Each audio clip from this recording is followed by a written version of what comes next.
Bismillahirrahmanirrahim. Assalamualaikum warahmatullahi wabarakatuh. Nama saya Dwi Faramadani Ginting, mahasiswa dari KPIC. Jadi saya di sini ingin mempresentasikan tentang materi saya, yaitu pengenalan hadis tematik. Sebelumnya yang saya hormati Bapak Haji Muhammad Abdul Muin LCMA selaku dosen pembimbing hadis tematik di KPIC. Langsung saja ke materi yang pertama, yaitu pengertian hadis. Menurut pengertian secara bahasa, hadis mempunyai beberapa arti, yaitu jadid, sesuatu yang baru, lawan kata dari kodim atau sesuatu yang lama.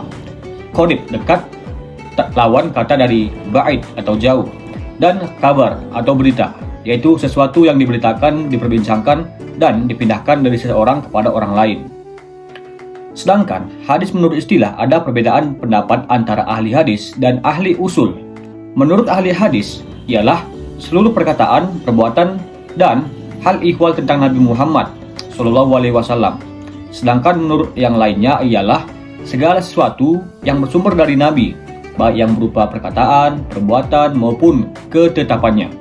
Sedangkan ahli usul mendefinisikan hadis ialah semua perkataan, perbuatan, takdir Nabi Muhammad SAW yang berkaitan dengan hukum syara' dan ketetapannya. Nah, selanjutnya yaitu definisi hadis tematik. Hadis tematik atau dalam bahasa Arab yaitu maudhu'i, secara bahasa berasal dari kata maudhu' yang merupakan isim ma'ruf, isim maf'ul dari kata wadu' yang berarti masalah atau pokok permasalahan, dan secara etimologi kata maudhu'i berarti meletakkan sesuatu dan merendahkannya, sehingga kata tersebut merupakan lawan kata dari al-ra'fu atau meningkat. Maka yang dimaksud dengan hadis tematik atau maudhu'i ialah mengumpulkan hadis-hadis yang terpecah belah dalam kitab-kitab hadis yang terkait dengan topik tertentu, kemudian disusun dengan sebab-sebab munculnya atau dan pemahamannya dengan penjelasan dan pengkajian dalam masalah tertentu. Nah, metode ini sebenarnya hampir sama dengan metode tafsir tematik atau al-tafsir al-maudhu'i, yaitu salah satu cara yang digunakan untuk menafsirkan ayat Al-Quran. Hanya saja, dalam metode hadis tematik, seseorang harus menyeleksi kualitas hadis terlebih dahulu, apakah hadis tersebut sahih atau tidak. Sedangkan dalam metode tafsir tematik, hal itu tidak diperlukan karena Al-Quran adalah pasti kebenarannya. Metode ini perlu dilakukan karena mengingat Nabi Muhammad terkadang menyampaikan perkataannya kepada beberapa orang, sahabat yang tidak disampaikannya kepada sahabat yang lain. Terkadang pula sebuah hadis dalam riwayat tertentu yang satu atau jalur sanad berbeda dengan riwayat yang kedua. Begitu pula terdapat banyak riwayat hadis yang kadang-kadang disampaikan secara ringkas, sedangkan dalam satu riwayat disampaikan dengan panjang dan lebar. Padahal itu sama temanya. Pada masa Nabi Muhammad SAW, hadis memang tidak dituliskan secara resmi karena adanya larangan dari Nabi.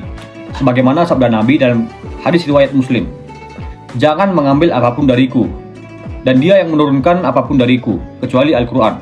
Dia harus menghapus itu dan meriwayatkan dariku, karena tidak ada salahnya di dalamnya, dan dia yang mengingatkan palsuan apapun denganku." Dan Haman berkata, "Saya pikir dia juga berkata dengan sengaja. Dia sebenarnya harus menemukan tempat tinggalnya di neraka atau api neraka." Hadis riwayat Muslim. Pelarangan Nabi dalam penulisan hadis tersebut secara implisit menunjukkan adanya kekhawatiran Nabi apabila hadis yang ditulis akan bercampur baur dengan catatan ayat-ayat Al-Quran. Meskipun demikian, ada juga riwayat-riwayat yang menyatakan bahwa pada masa Rasul ada sebagian sahabat yang memiliki lembaran-lembaran sahifah yang berisi tentang catatan-catatan hadis. Misalnya Abdullah bin Amr Ibnu Al-As dengan lembaran yang diberi nama Al-Saf Al-Sadiqah, dinamakan demikian karena ia menulis secara langsung dari Rasulullah sendiri, sehingga periwayatannya dipercaya kebenarannya. Selanjutnya yaitu metode mengkaji hadis secara tematik. Yang pertama, metode tematik berdasarkan kata kunci. Metode ini ialah metode yang berpijak pada kata kunci utama yang ada pada hadis tersebut. Yang kedua, metode tematik analitis, yaitu metode ini ialah metode yang mengacu pada bagaimana mendapatkan gambaran komprehensif terkait tema tertentu dan berpijak pada hadis tertentu. Yang ketiga yaitu metode tematik konseptual. Metode ini ialah metode yang mengkaji terhadap tema-tema tertentu dengan menggunakan perspektif hadis Nabi. Mungkin demikian presentasi dari saya tentang pengenalan hadis tematik. Lebih kurang saya mohon maaf. Assalamualaikum warahmatullahi wabarakatuh.